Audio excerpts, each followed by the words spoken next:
미국 증시 분위기를 생생하게 전해드리는 이항영의 월가이드 시간입니다. 오늘도 MTN 이항영 전문위원님 나와 계십니다. 위원님 안녕하세요. 네, 안녕하세요.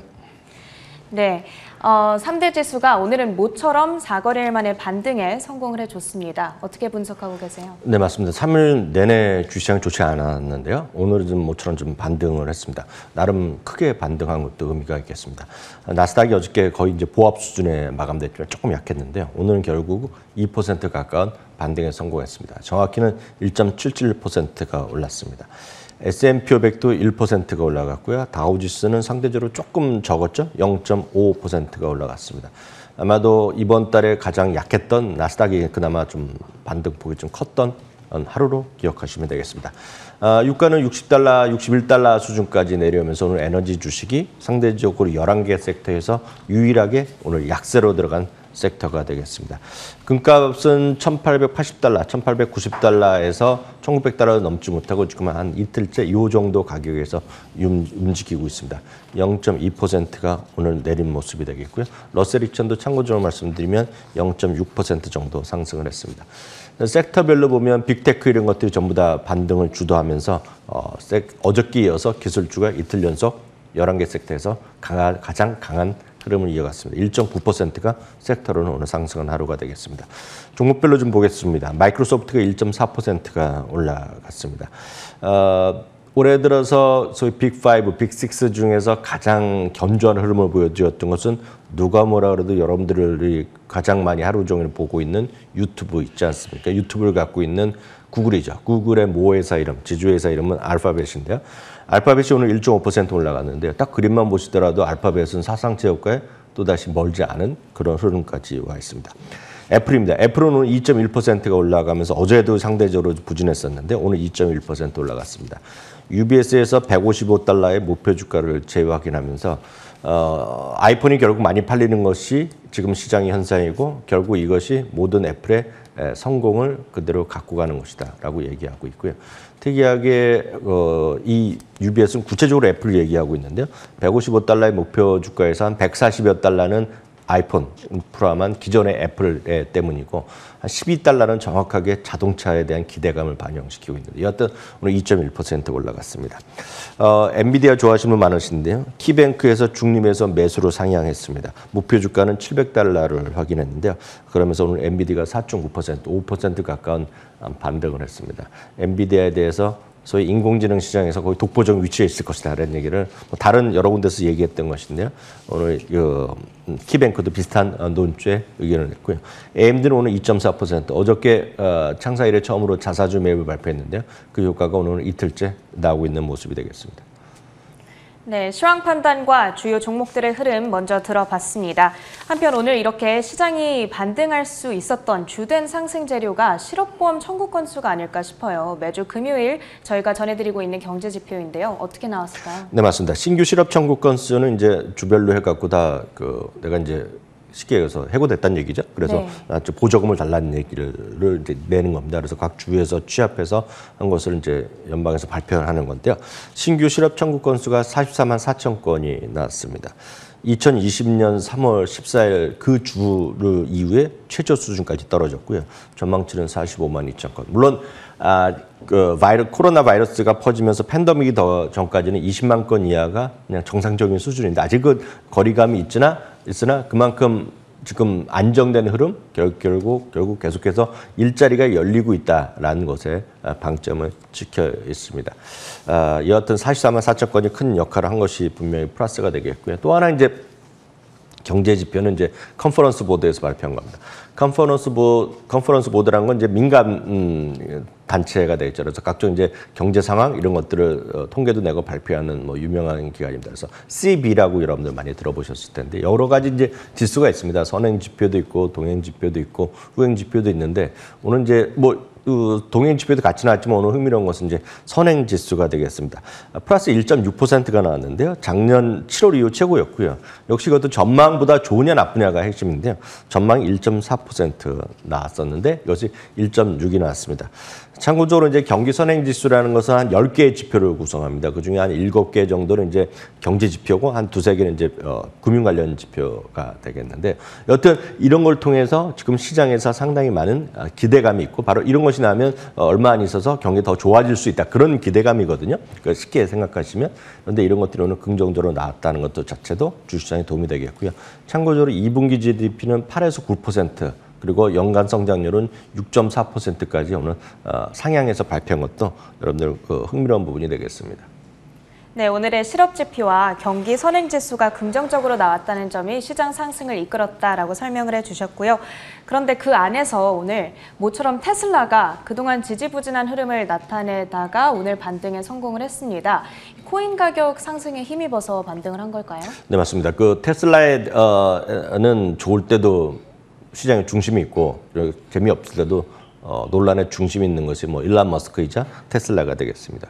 테슬라의 주주분들도 비슷한 생각들을 많이 하실 것 같은데요. 오늘 여튼 4.1%가 올라갔습니다. 코인 가격도 있겠지만 워낙 많이 떨어졌기 때문에 어떤 자연스러운 반등 정도로 이해하더라도 틀림이 없을 것 같습니다.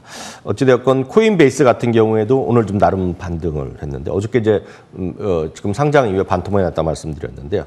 웨드부시에서 커버리지를 이제 드디어 시작했는데 목표 주가가 $275입니다. 그러니까 시작 초반 가격과는 아직 멀지만 그나마 지금보다 좀 위로 갖다 놨고 있고요.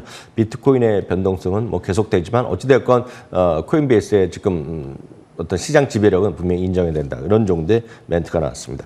한편 참고적으로 비트코인에 관련돼서 비트코인뿐만 아니라 소위 가상화폐다 전부 다 마찬가지가 되겠지만, 제네트 옐런 재무장관이 이런 얘기를 했죠. $10,000 이상 가상화폐 거래를 모두 IRS에 보고할 것을, 의무화할 것을 자기가 요구하겠다 얘기하고 있습니다. 이제 그런 얘기가 이제 현실화될지 안 될지 모르겠지만, IRS에 이제 신고를 의무한다는 것 자체는 이제 상당히 이제 많은 사람들이 겁내하는 얘기죠.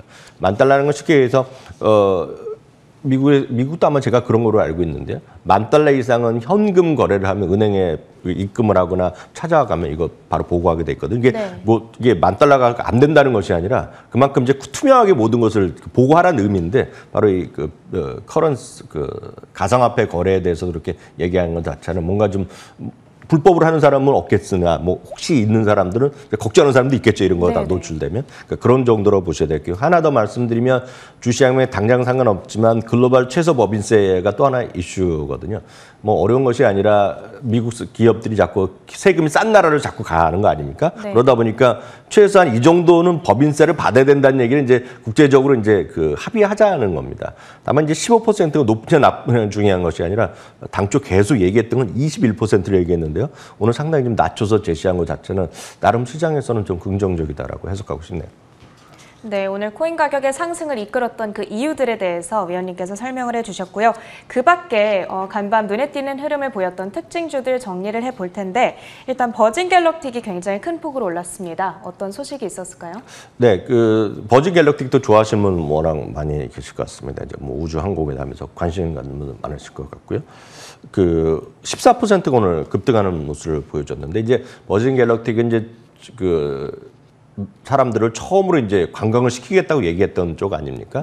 다만 이제 이번에 이제 늦어진 거죠. 그러니까 블루 오리진이 먼저 이번에 하기로 됐기 때문에 지금 이게 약간 더 뒤쳐졌는데, 그게 왜냐하면 계속 시험 비행을 계속 늦췄거든요, 이번에. 근데 이제 시험 비행에 관한 어떤 기기, 스페이스 쉽에 대한 어떤 안전 이런 건 좀 통과한 모양입니다. 그래서 이번 주 토요일 날 시험 비행을 한다고 하니까 이런 것들이 오늘 좀 호재로 인식됐다라고 보셔야 되겠습니다. 랄프 로렌인데 오늘 최근에 주가 많이 살아났었죠. 특히 이제 이런 의류 쇼핑에 대한 늘어나고 실적도는 상당히 좋게 발표했고, 2022년 1분기, 그러니까 2022년 1분기 아직 먼 게 아니라 이 회사는 이번에 발표한 게 4분기 실적이기 때문에 바로 다음 분기인데요. 그동안 1년여 동안 이제 여러 가지 상황, 팬데믹 때문에 배당을 못 줬는데 배당을 재개하고 발표했고, 하여튼 긍정적인 소식이 나왔지만 오늘은 이제 기술주들의 날이다 보니까 우리 이런 것들이 실적이 시장에 반영되지 못하면서 오히려 14%가 떨어져 나갔고요. 치폴레 같은 경우가 작년까지 해서 올해 초반까지 상당히 좋았다가 최근 들어서 약간 쉬고 있는 기업이 되겠는데요. 오늘 UBS에서 투자 의견을 중립에서 매수, $1,575의 기존 목표를 $1,700까지 올리면서 오늘 2.6% 반등했고요. 좋아하시는 이 스팸을 좋아하시는 또 계시잖아요. 그렇죠. 스팸 관련해서 김밥도 있고 여러 가지 제품도 많이 나오고 있는데요. 호멜푸드입니다. 그 브랜드를 갖고 있는 회사 이름은요. 오늘 7%가 주가 올라갔는데 기대 이상의 실적을 발표한 것이 호재로 인식됐습니다. 네, 어찌됐든 이렇게 오늘은 시장이 그래도 분위기가 좋았는데 사실 이번 주 내내 흐름만 놓고 봤을 때에는 조금 불안불안한 흐름이 이어졌잖아요. 네네. 그런데 그럼에도 불구하고 월가에서는 증시 전망을 계속해서 상향하고 있다고요. 네, 맞습니다. 물론 이제 전체적인 시각에 대해서는 지금이 정말 적극적인 매수 타이밍이냐 아니면 올 여름 내내 약간 재미없을 수도 있다. 뭐 여러 가지가 있는 거죠. 시장은 늘 말씀드리지만 좋다는 사람 반, 나쁘다는 사람이 반입니다. 오늘도 또 유명한 토니 드와이어 같은 사람들은 이거 올 여름 10% 떨어지는 건 또 기본이다 얘기하면서 겁나는 얘기하는 사람도 있는 거고요. 또 반면에 오늘 같은 경우도 텀리 같은 경우도 지금 안 사면 언제 사겠냐 이런 식으로 얘기하면서 극과 극을 갖고 있는데요. 저희가 이제 중시하는 것은 이제 하나의 시퀀스라 할까 방향성을 이제 여러분들 계속 보셔야 되겠는데요. 이번 주에는 UBS에서 목표 주가를 상향했습니다. 지금 보여드린 것은 월가 전체적인 시각이 되겠는데 UBS만 말씀드리면 올해 목표 주가를 기존의 4,250에서 4,400으로 S&P 500으로 말씀드립니다. 2022년은 4,650까지 올려나갔는데요. 흥미로운 것은 주당 순이익이 되겠습니다. 주당 순이익을 지금 206달러까지 제시했는데요. 206달러라고 하면 기존에 188달러에서 올려나가기 때문에 엄청나게 높이는 거고요. 2022년이면 232달러까지 올려놨습니다. 232달러로 계산하면 지금 PER을 지금 한 22배 조금, 21배 조금 후반이거든요. 20배만 하더라도 4,600을 얘기하는 거랑 마찬가지입니다. 그리고 22배, 25배 하면 이건 23배만 하더라도 5천 가는 수치이기 때문에 상당히 높게 좀 목표 주가를 올렸다라고 보셔야 되겠습니다. 네, 시장 전반적인 분위기는 어쨌든 이 목표치를 상향하는 추세이긴 한데 그러면은 이 평균 목표 지수가 어느 정도까지 올라와 있는지 우리가 알아야 또 마음의 준비를 할 수가 있잖아요. 네, 평균 그냥 산술적인 평균은 4,239가 지금 연말의 목표 지수입니다. 지금까지보다 조금 언저리인데요. 중간값이라고 하죠. 사실 통계로 보면 중간값이 더 의미가 있을 텐데 4,300이 나오고 있고요. 최고는 크레딧 스위스에서 4,600을 얘기하고 있습니다. 최저는 이제 3,800을 얘기하는 것도 있는데요. 흥미로운 것은 이거죠. 지금 이 그림 다시 한번 보여드리면 S&P 500의 주당 순이익은 연말이 지금 187달러가 평균인데요. 지금 보시면 약간 흐리게 위로 올라가는데 꾸준히 올라가고 있습니다. 아마 멀지 않아서 190달러가 나올 가능성이 있겠고요. 아마 한 달 정도 지나면 거의 190달러 내지 200달러 그 사이에 갈 가능성도 있겠는데요. 주당 순이익은 지금 계속 전망이 상향되면서 지수는 약간 오히려 혼조되고 있습니다. 아래쪽에 좀 밝은 파란색으로 하는 것은 시기에서 예상 실적 기준을 보면 PER입니다. PER. 그래서 PER이 12개월 예상 실적 기준을 보면 지금 21배 수준 조금 와 있고요. 이 그림을 보면 작년 2020년 1년 전 대비 밸류에이션이 낮아졌다는 것을 의미하고 있거든요. 그만큼 주가는 올라갔을지 모르겠지만 밸류에이션 부담은 상대적으로 적다라고 이해하셔야 되겠고 참고적으로 앞선 코너에서 이제 슐러 PER이라고 나온 거 아닙니까? 슐러 PER이 36배인 것은 아주 쉽게 말씀드리면 슐러 PER은 10년치의 이익을 갖고 갔다 계산하는 거기 때문에 개념은 약간 다르다라고 이해하시면 되겠습니다. 네, 알겠습니다.